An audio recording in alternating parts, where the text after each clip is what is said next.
పెట్టుంటాం. అయితే నేను అంటాను, ఆ పరీక్షలు దేవుడు పెట్టింది కాదు, నువ్వే కొనుక్కు తెచ్చుకున్నవి.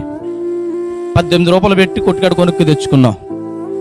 120 రూపాయలు పెట్టి బ్రాందీ షాప్ కాడ కొనుక్కు తెచ్చుకున్నావు.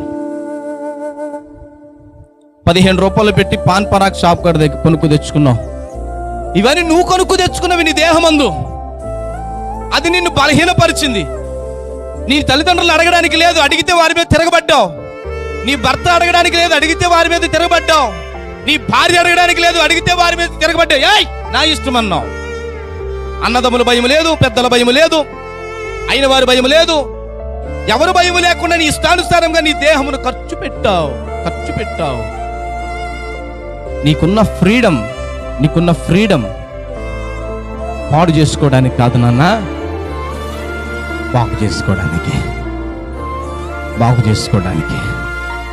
నీ జీవితాన్ని బాగు చేసుకోవడానికి, నీ బ్రతుకుని బాగు చేసుకోవడానికి, నీ దేహమందు దేవుని చిత్తము నెరవేర్చడానికి దేవుడు నీకు చక్కటి దేహాన్ని ఇచ్చాడు, చక్కటి అవయవాలను సమకూర్చాడు ఆయన.